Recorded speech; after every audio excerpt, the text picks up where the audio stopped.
Bonjour et bienvenue sur Nemosus TV. Nous avons l'honneur et le privilège d'accueillir Philippe Bertha, député de la 6e circonscription du Gard. Philippe Bertha, merci d'avoir accepté l'invitation, c'est un honneur pour nous. Alors d'abord, c'est ni un privilège ni un honneur, c'est bien la moindre des choses de répondre à une invitation. C'est une question d'abord d'éducation, mais en plus, quand c'est Nemosus TV et quand c'est toi, je ne sais pas dire non. Merci C'est beaucoup. un grand plaisir d'être Je ici. suis très, très touché. Philippe, tu peux nous raconter ton parcours, s'il te plaît? Synthétiser. Oui, enfin synthétiser, moi je suis scientifique, j'ai une thèse en biochimie, biologie moléculaire, j'ai été chercheur au CNRS, directeur de recherche d'une équipe de génétique à Montpellier, je suis passé ensuite INSEAD, je suis toujours universitaire pour encore quelques mois.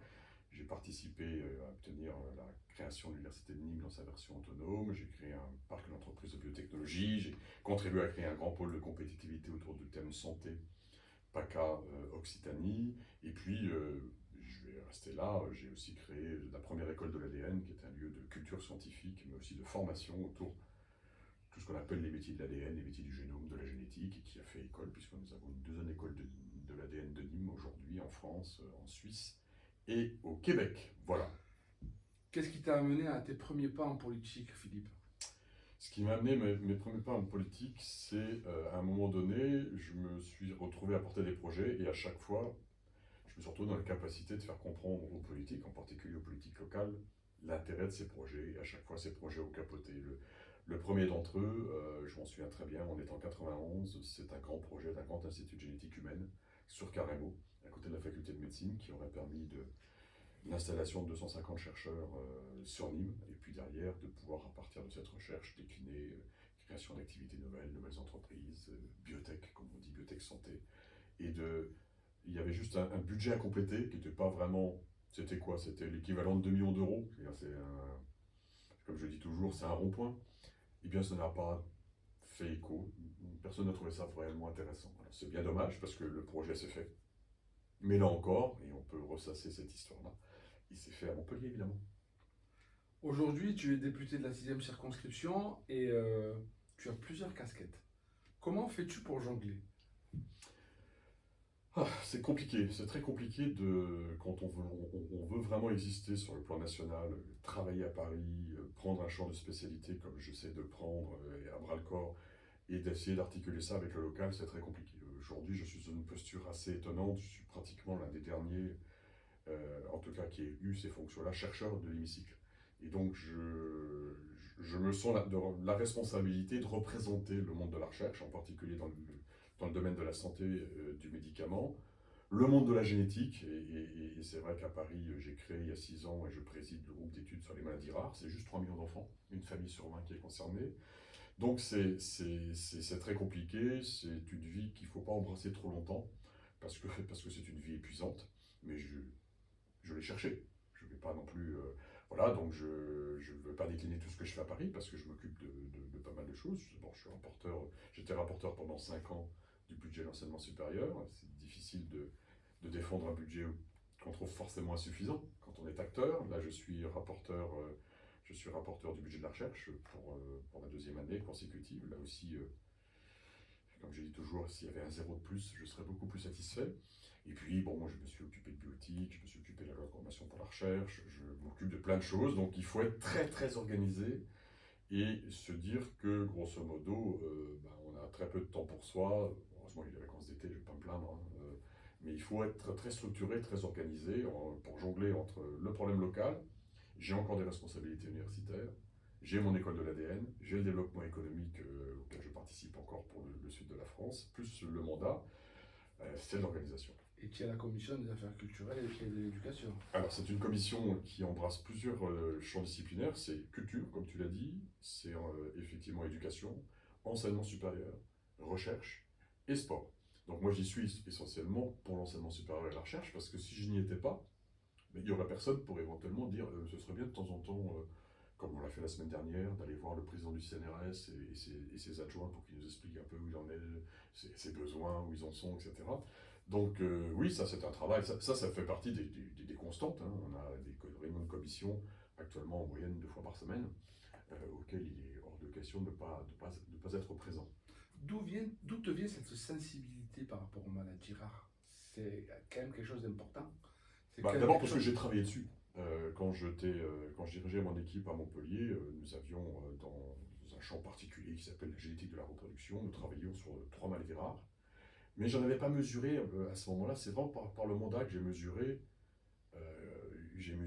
que c'est plus de 8000 pathologies, c'est 3 millions de personnes, et que ça méritait vraiment d'être entendu et de se battre pour ces gens-là.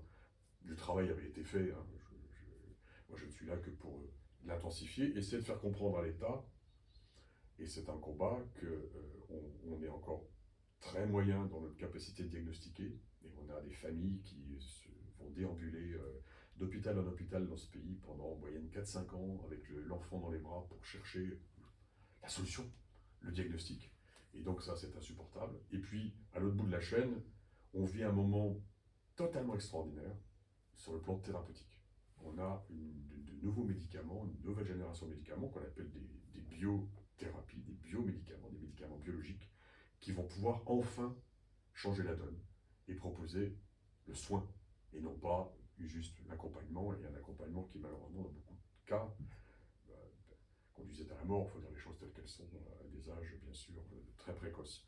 Donc c'est un moment clé, parce que le médicament est là, les médicaments sont là, ils vont exploser. Ça s'appelle des thérapies géniques, je ne vais pas faire le singe savant, hein, mais thérapies cellulaires, les anticorps, les immunothérapies, même le vaccin, dans certaines la seule petit problème, c'est que personne ne sait comment on va se payer ça, parce que c'est très cher. C'est très très cher. Pourquoi? Parce que dans beaucoup de cas, ce sont des médicaments qu'on appelle de la médecine personnalisée. C'est-à-dire que c'est un médicament pour toi, pour ta pathologie, et pour personne d'autre. Donc forcément, c'est pas comme quand on soigne une hypertension ou un diabète, où on produit du chimique, un médicament chimique, qui va être vendu à des millions et des millions et des millions d'individus. Là, c'est pour une personne. C'est nominatif. Voilà. Donc, comment on se paye ça? C'est la question qui est posée, pas uniquement en France, hein, c'est une question qui est posée dans tous les pays où les situations se présentent, et il faut qu'on trouve une solution. On ne peut pas laisser ces enfants-là au bord du chemin, c'est pour moi hors de propos. Donc voilà un peu. Alors après, si tu me dis pourquoi ma fibre handicap, oui, moi j'ai eu une mère depuis l'âge de 10 ans qui était femme depuis, mais qui était tétraplégique, donc j'ai vécu le handicap depuis très jeune. Et puis j'ai une belle-fille qui est trisomique et autiste, donc j'ai toujours été. Voilà, c'est mon milieu. C'est le milieu dans lequel j'ai envie d'avancer et de faire avancer les choses. Et quelque part, il y a une certaine satisfaction quand même par rapport à ces nouveaux médicaments qui sont en voie de sortir sur le marché. Il y a quand même une satisfaction quand même. Oui, bien sûr. Alors, ça va certainement pas à la vitesse à laquelle on souhaiterait. En tout cas, bon, aujourd'hui, que ça soit bon, bien sûr, je prends fait et cause pour mes collègues chercheurs. J'essaie d'expliquer dans ce pays qu'un médicament, oui, c'est cher, peut-être des fois trop cher. Il faudra à un moment donné peut-être tordre le bras un petit peu à l'industrie pour qu'il fasse moins cher, mais c'est surtout la bioproduction qui est chère. Mais un médicament, c'est pas qu'un coût. D'abord, c'est quelqu'un que tu soignes. Et qui, en plus, dans les pathologies auxquelles je m'intéresse, était conduit soit à la mort, soit à une vie insupportable.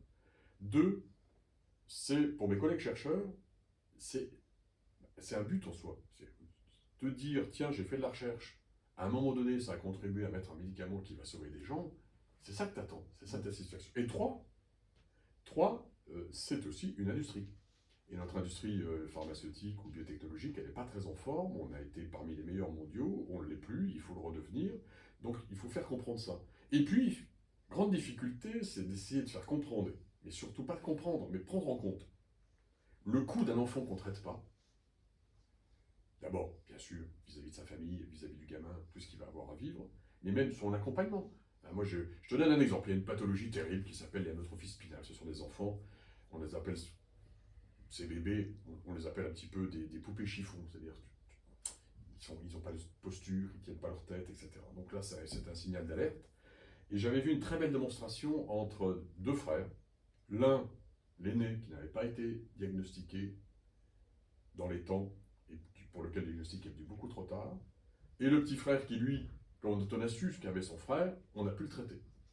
Le traitement de cet enfant a coûté à la société, et c'est beaucoup trop cher, 2 millions de dollars. Mais l'étude économique a démontré que le grand frère, qui est mort après à l'âge de 12-13 ans, a coûté à la société 15 millions de dollars. D'accord. Donc l'un va vivre une vie, en tout cas, on est maintenant à plus 5 ans l'enfant joue au football avec ses copains, il va à l'école, il vit une vie. Non. L'autre a vécu une vie insupportable, fauteuil roulant, accompagnement, etc., pour une mort précoce annoncée. Donc c'est ça qu'il faut qu'on prenne en compte. Mais ça, avec nos foutus budgets de l'État qui sont sur l'année, ils regardent tous au ministère de la Santé, ils disent, oula, 2 millions de dollars sur le budget 2023, on va pas soigner, quoi. Mais non, réfléchissons différemment, il faut plurianalyser, il faut réfléchir. Et en plus, quelle satisfaction de soigner un enfant, puis quelle satisfaction pour sa famille.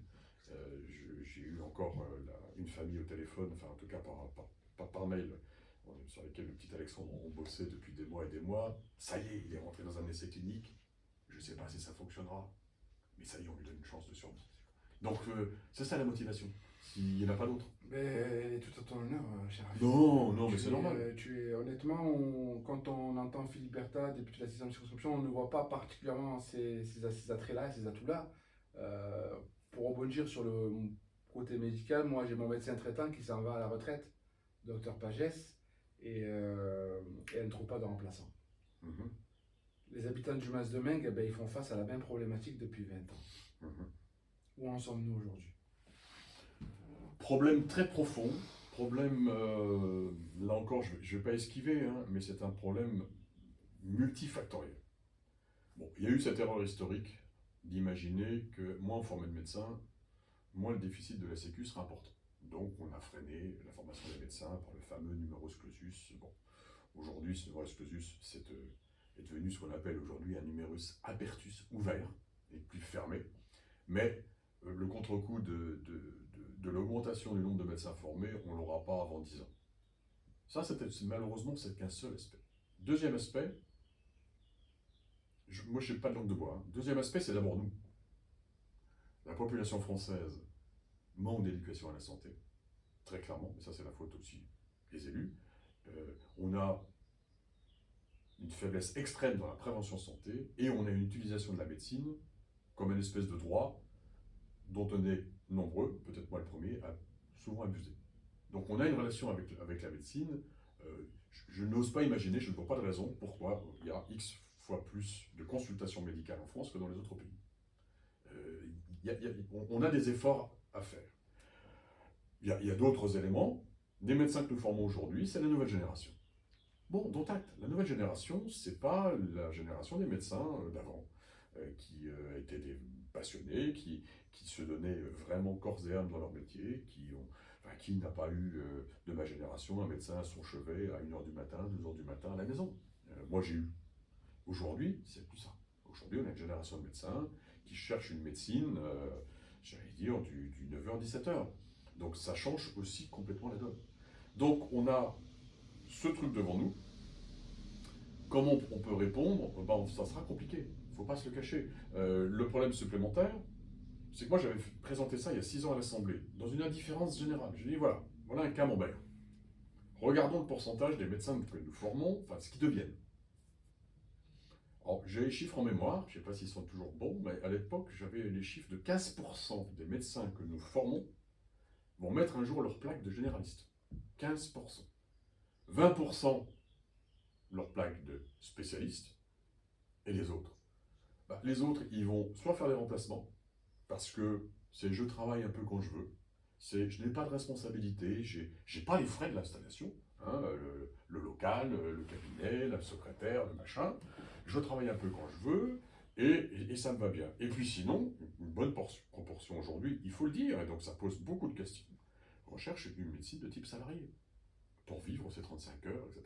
Donc, face à ça, face à tout ce que je viens de raconter, on voit bien que le problème, il ne va pas se solutionner comme ça. Ça va prendre du temps, il y a plein d'efforts à faire. Moi, j'essaye, dans 1 heure, je sais ce que j'ai comme visioconférence. Par exemple, en milieu hospitalier, je clame que beaucoup des métiers aujourd'hui dans l'hôpital n'ont pas besoin de médecins. On peut faire appel en particulier à des scientifiques. Je pense à la biologie, je pense à la biochimie, je pense à la génétique, je pense à la microbiologie. On n'a pas besoin de médecins pour faire ça. Moi, ce que je veux, c'est que les médecins que nous formons soient vraiment au lit du patient, au chevet du patient, soient en contact avec les patients. Et tous ces métiers où on peut très bien faire appel à d'autres, je pense à la génétique en particulier, on a besoin de centaines et de centaines de conseillers en génétique. Est-ce qu'il y a mieux formé en génétique qu'un bon scientifique en génétique? La réponse est non. Il sera toujours mieux formé que le médecin, qui lui a fait un peu de génétique en première année, en a refait un petit peu à la fin de ses études. Donc voilà, donc il faut attaquer le problème de façon globale, mais il faut aussi l'éducation. Il faut l'éducation, et puis il faut trouver... Ouais, on a monté ce qu'on appelle les maisons France Service.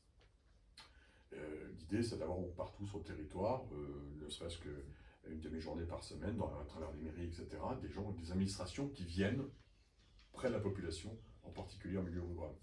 Moi, je dis pourquoi pas y adjoindre, je sais pas moi, des infirmiers de pratique avancée qui puissent déjà faire un premier barrage en disant c'est pas la peine, vous inquiétez pas d'aller plus loin, votre problème médical il est très simple, n'allez pas encombrer. Voilà. Donc il y a probablement des solutions, il y a en tout cas une révolution à faire. La médecine d'aujourd'hui et de demain, c'est vrai sur mes thérapies hygiéniques de tout à l'heure, sur mes nouvelles biothérapies, que sur l'organisation des soins, ne sera plus la même. Et donc on est dans cette révolution avec un modèle qui reste à inventer. Philippe, une question politique aujourd'hui. Quelles sont les relations avec les autres députés RN du département du Gard? Alors moi je suis un garçon bien élevé, donc je dis bonjour et je dis au revoir. Donc pas de dossier en commun avec les députés du Gard du Rassemblement national? Ça ne s'est jamais produit. Il se fait que bon, ces députés sont pour la plupart d'entre eux absolument pas inscrits territorialement. C'est un peu la stratégie du Rassemblement national. On met des candidats, ils prennent, mais donc en fait, je ne le cache pas, des dossiers à traiter qui sont sur leur circonscription. Bon, on ne fait pas appel à eux parce qu'ils ne savent pas grand-chose. Ils sont là sur une stratégie nationale, c'est faire élire Marine Le Pen, d'ailleurs, je crois qu'ils ont obligation de citer son nom à peu près toutes les 2 phrases. Ils ne sont pas missionnés pour autre chose. Donc, conclusion, aujourd'hui, les dossiers que le député de la 6e circonscription a traités sont très souvent des dossiers qui ne sont pas de la 6e circonscription, qui sont du département. Parce que, bon, c'est vrai que étant inscrit dans la majorité, je suis le seul à pouvoir avoir un lien, pas toujours facile quand même, mais avec tel ou tel ministre pour se battre pour tel ou tel dossier. On peut dire que tu es le survivant quand même de ce département du Gard, quelque part. Oui, je m'en passerais bien. Ça serait beaucoup plus simple et beaucoup moins triste pour notre département, parce que avoir 6 députés et dont 5 qui ne s'inscrivent pas dans une démarche républicaine et démocratique, c'est quand même un peu lourd. Donc oui, j'ai eu beaucoup de chance. Je ne vais pas refaire cette histoire, elle est derrière nous. Mais ça me donne d'autant plus de responsabilités.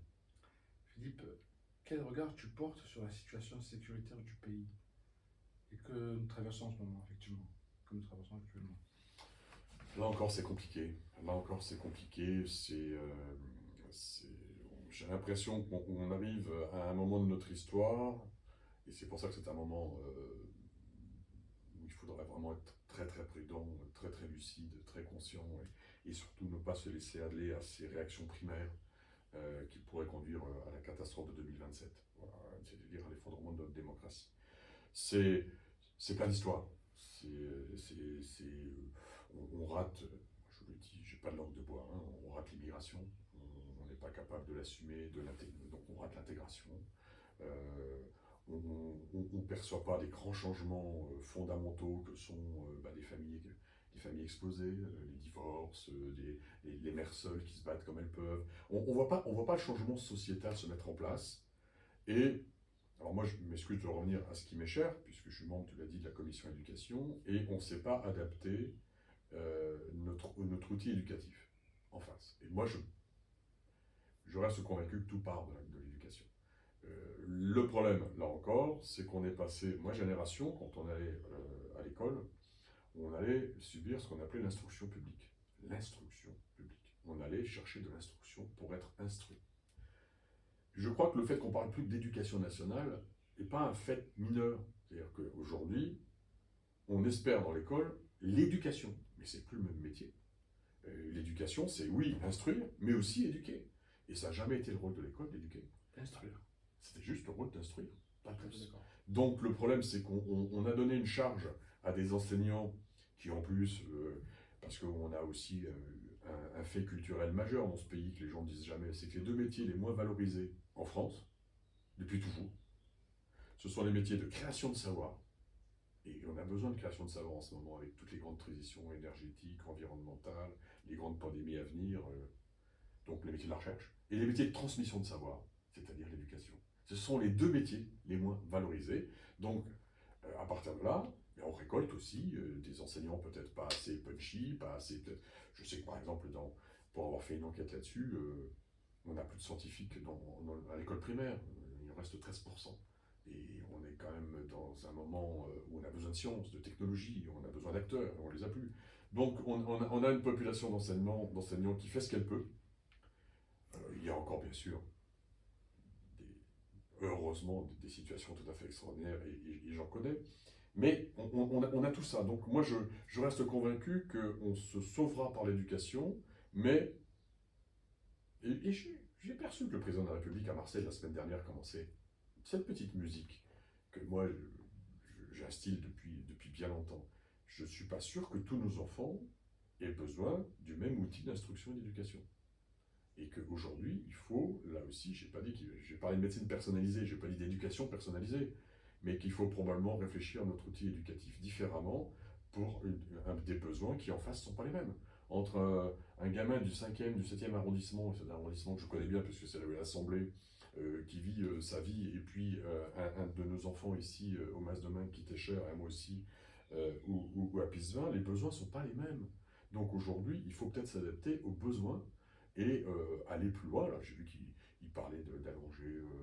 Moi, je ne serais pas troublé qu'un enfant qui est en difficulté, on propose à ses parents en juillet, on propose en juillet de l'accompagner le matin en lui faisant du soutien, et puis l'après-midi, sport, l'amener à la mer, le faire vivre enfin, et puis bien sûr, le foutre la paix au mois d'août. Mais donc, il faut réfléchir à ça, mais c'est pas simple, parce qu'il faut des acteurs, il faut que tout le monde soit dans cet axe-là. Mais voilà, on est à un moment, j'ose toujours croire que c'est pas trop tard, mais il faut aller vite. La situation actuelle ne va-t-elle pas renforcer les extrêmes? Mais bien sûr que si. Bien sûr que si. Moi, je vois un jeu nauséeux à l'Assemblée nationale. C'est vraiment ce que je vis sur ce deuxième mandat, mais sans commune mesure par au premier, c'est des ferments de haine, d'injures, de ça. Moi qui ne suis pas de cette éducation-là, je concède que je le vis très très mal et que j'ai vraiment, même physiquement, intellectuellement, du mal à le supporter. Et je vois ça se créer un jeu. Ça commence aussi, on commence à en parler. Je vois une espèce d'extrême gauche totalement radicalisée, qui a perdu le sens de la République, et qui, en fait, par son comportement, et j'ai peur d'imaginer que ce soit peut-être très volontaire, ne fait qu'une seule chose, c'est favoriser l'autre extrême, l'extrême droite. Alors l'extrême droite, c'est extraordinaire. Zéro projet, zéro prise de parole quasiment, enfin les prises de parole juste toujours avec les mêmes items, l'immigration, le wokisme, enfin quelle que soit la situation, commission, pas commission, quel que soit le thème, on sait qu'ils vont intervenir que là-dessus. Si, ils ont fait une proposition, si Marine Le Pen avait fait une proposition pour les retraites, mais là encore, les journalistes n'ont pas fait leur boulot. Sa proposition, c'était la retraite à 60 ans pour tous. Allons-y. Ben voyons. Et personne n'a lu la deuxième ligne, à condition d'avoir cotisé 42 ans plein. Qui a cotisé 42 ans plein? Voilà. Mais ça, voilà, on est resté sur la première ligne. Donc, aucune contribution, aucun amendement. Ces gens-là ne sont là que pour arriver à l'avènement de Marine Le Pen. Et je trouve que par leur comportement et leur attitude, nos amis d'extrême gauche, entre guillemets, font tout pour. Font tout pour, j'imagine, dans l'espoir de jouer un jour un espèce de troisième tour dans la rue. Et ce troisième tour-là, ça s'appellera une guerre civile. Et moi, je ne veux pas ça pour mon pays. Moi, je suis démocrate, je suis républicain. Et donc, ces extrêmes-là, je peux comprendre qu'on puisse avoir des réactions primaires sur tiens, on m'a cambriolé ma voiture, tiens, Simi, etc. Je peux comprendre qu'on n'est pas dans un moment facile. Je sais aussi comprendre qu'on est quand même pratiquement le pays au monde où on fait le plus de social. Probablement mal, mais en tout cas, on en fait beaucoup. Je vois ce que ça préempte sur le budget de l'État et c'est bien qu'il en soit ainsi. Mais il faut surtout, voilà, il faut rester pondéré parce que moi, ce qui m'est le plus cher au monde, c'est d'être démocrate et d'être dans un pays démocratique où, comme je suis en train de le faire avec toi, je puisse à peu près dire beaucoup de bêtises. C'est un signe d'amour. C'est un signe d'amour. Ouais. Je trouve que c'est un signe d'amour c'est un symbole fort entre un gouvernement, l'État et sa population. Ouais. Mais voilà, mais aujourd'hui, ces valeurs-là, et comme l'exemple vient quand même du haut, parce que l'Assemblée nationale, c'est quand même censé être exemplaire, ça fait un peu froid dans le dos. Donc je suis très très très inquiet. On va se retrouver bientôt face à nous-mêmes, nous autres peuples français. Et la seule question posée, elle ne sera pas un peu de droite, un peu de gauche, un peu de vert, etc. Elle sera démocratie ou plus démocratie. Et je vois ce jour arriver. Philippe, merci d'avoir accepté l'invitation. Grand plaisir. L'émission touche à sa fin. Peut-être une prochaine fois, Philippe. Ah ben, je suis toujours partant. Je réponds toujours aux invitations des amis. Je suis honoré. Merci. Nordune pour Nemosus TV. Philippe Bertard. Allez, zou.